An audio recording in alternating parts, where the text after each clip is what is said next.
Pues voy a estar hablando de la lección número 10 que se titula Las cartas de Pablo. Pablo escribió 13 cartas y eran mucho más que una simple carta personal. Fueron inspiradas nada más y nada menos que por el Espíritu Santo y fueron reconocidas como doctrinas. De hecho, presentan algunos de los estudios más completos y profundos de las Escrituras respecto a la naturaleza de Cristo y la salvación. Como dice Romanos 1, 17 al 23, no lo voy a leer todo, pero dice, porque en el Evangelio la justicia de Dios se revela por fe y para fe. Y como está escrito, mas el justo por la fe vivirá. Y luego en el 3, 20 al 24 dice, ya que por las obras de la ley ningún ser humano está justificado delante de él, porque por medio de la ley es el conocimiento del pecado. O sea, tenemos que conocer la ley para tener el conocimiento del pecado. El plan de Dios para la salvación de la humanidad caída es Jesús, quien vino al mundo para redimir a la humanidad del pecado. Este es el mensaje central de las epístolas de Pablo. Dice, porque en el Evangelio la justicia de Dios se revela por fe y para fe. Eso está en Romanos 1:17. Entonces el Evangelio no se basa en el esfuerzo humano para ganar la salvación. O sea, si estamos contando con eso de que mucho esfuerzo para ganar la salvación, estamos muy equivocados. Debe recibirse por fe, porque las personas merecen la ira de Dios y no pueden hacer nada por sí mismas para combatir esa realidad. Dios reveló su poder eterno y su naturaleza divina en la creación. Sin embargo, la humanidad eligió adorar a la creación. Fíjense qué barbaridad. La gente no hace buenas elecciones. En vez de adorar al Creador, una absoluta necedad cuando estamos adorando al que no es, al equivocado. Esta desviación de la provisión de Dios es trágica, como dice que todos pecaron y están destituidos de la gloria de Dios. Eso es lo que dice en Romanos 3:23. Su gracia llega al individuo perdido sin esperanza y lo llama a crecer en lo que Él pone a nuestro alcance, el perdón y la reconciliación. Lamentablemente no sabemos tomar ventaja de estas dos cosas. Somos reconciliados con Dios a través de Jesús. No hay otro. O sea, por nosotros reconciliarnos con Dios tenemos que ir a través de Jesús. Y como dice Romanos 5:1, dice, justificados pues por la fe, tenemos paz para con Dios, por medio de nuestro Señor Jesucristo. Y del 6 al 8 dice, porque Cristo, cuando aún éramos débiles, a su tiempo murió por los impíos. Ciertamente apenas morirá alguno por un justo, con todo pudiera ser que alguno osara morir por el bueno. Yo estaba buscando a ver cuál es la diferencia entre justo y bueno. Dice que el bueno, la mamá le da una galletita al nene, y eso es ser bueno, porque le dio una galletita al nene. Pero cuando le damos una galletita a cada uno, o sea, a cada uno de los niños, entonces eso es ser justo, porque cada uno va a tener su galletita. Mas Dios muestra su amor para con nosotros en que siendo aún pecadores, fíjense qué lindo esto, Cristo murió por nosotros. Y los versos, el capítulo 8, versos 1 y 2 dice, ahora pues ninguna condenación hay para los que están en Cristo Jesús, los que no andan conforme a la carne, sino conforme al Espíritu.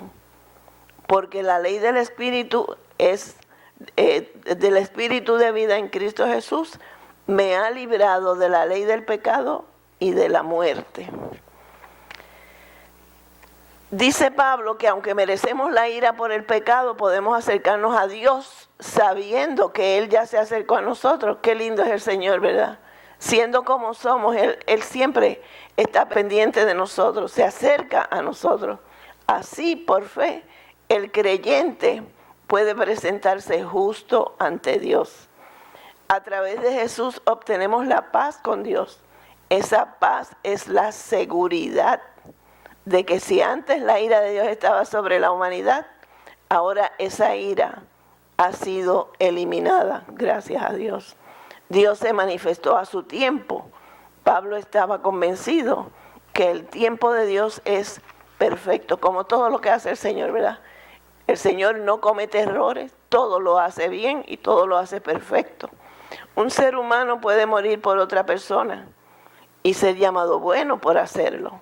Pero Cristo murió por todos, no por uno ni dos, todos a pesar de nuestro pecado.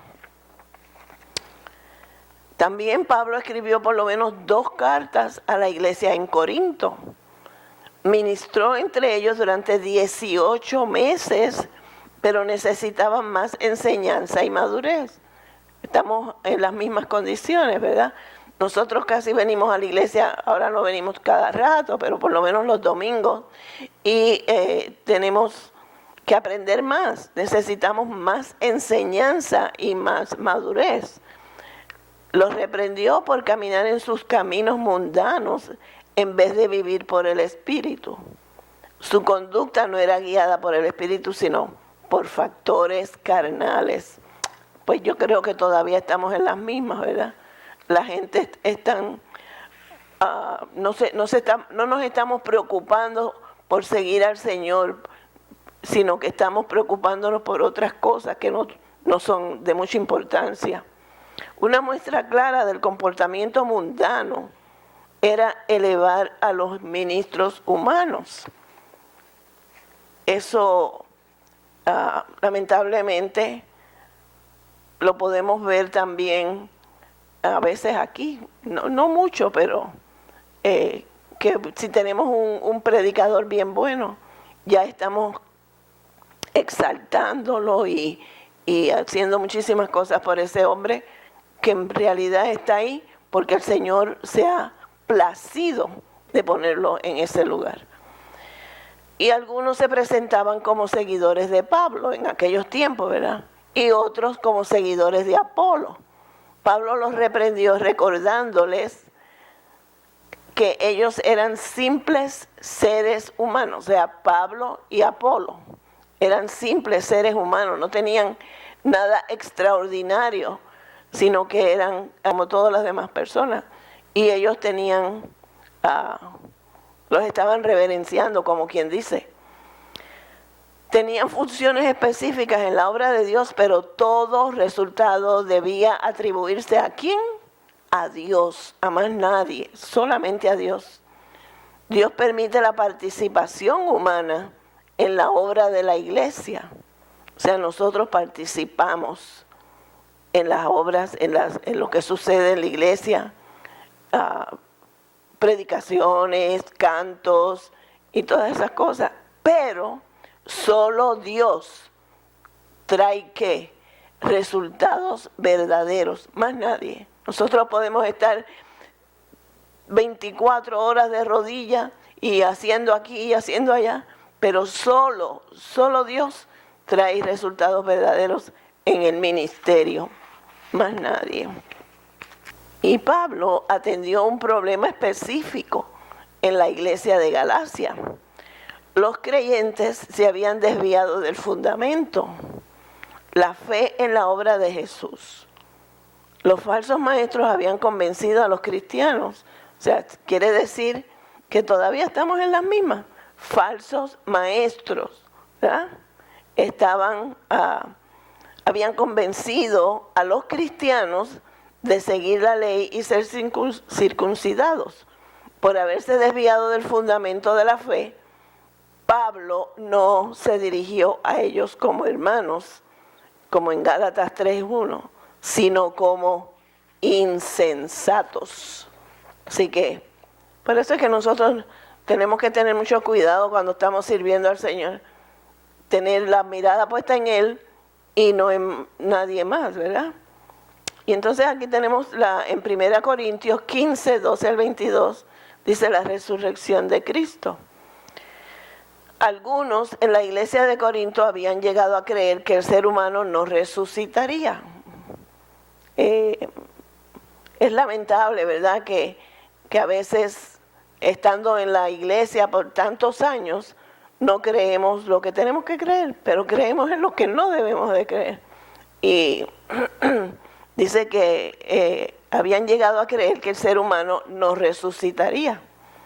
Negar la resurrección humana es también negar la resurrección de Cristo.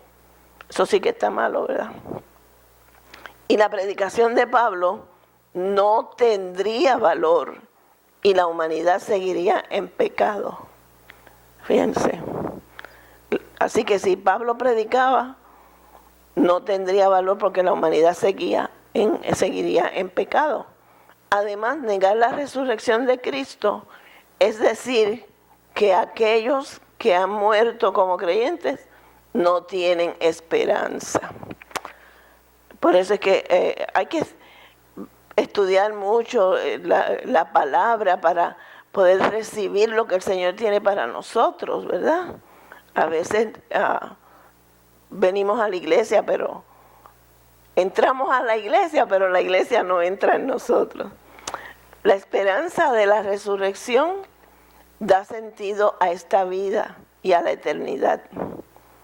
Eso es lo que tenemos que tener la mirada en esa resurrección, ¿verdad?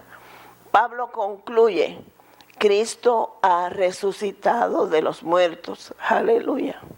Su resurrección ha revertido la muerte que afectó a la humanidad por el pecado. Así que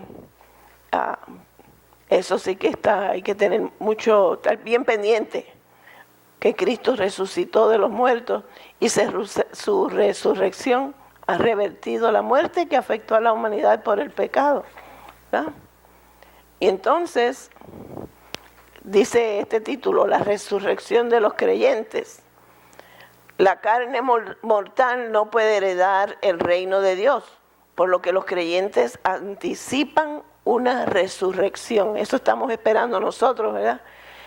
Y los creyentes que estén vivos cuando Cristo regrese, así como los que murieron antes, serán cambiados. Gloria a Dios. Estamos esperando ese gran día. El cuerpo humano es perecedero, pero los cristianos se transformarán a un estado imperecedero.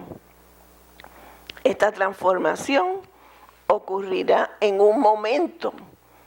Y como muchos leemos este pasaje, ¿verdad?, que va a ser en un abrir y cerrar de ojos. Será cuando suene la trompeta, cuando Cristo regrese para reclamar su iglesia. Así que hay que estar pendiente a ese sonido de la trompeta, ¿verdad?, para estar preparados para que Él viene, cuando regrese, viene a reclamar su iglesia. Y en Primera Tesalonicenses 4 dice que indica que esta transformación es parte del arrebatamiento de la iglesia. La muerte, la consecuencia del pecado, será vencido. Gloria a Dios. Así que poco a poco vamos a estar libres. Y la muerte ha sido derrotada a través de Jesucristo, y eso se encuentra en 1 Tesalonicenses 15, 56 y 57. Así que tenemos que estar con el ojo puesto en todas estas cosas que están sucediendo, ¿verdad? Porque esta epidemia que hemos tenido, yo no sé, yo creo que ya va para el año. Y tenemos que estar bien asidos de la mano del Señor para que no nos quedemos, porque eso sería triste, bien triste. Así que busquemos del Señor, como dice su palabra, que lo busquemos mientras pueda ser hallado, ¿verdad? Y así podemos estar bien y seguros de que cuando Él venga, nos vamos, no nos quedemos. Que Dios me los bendiga.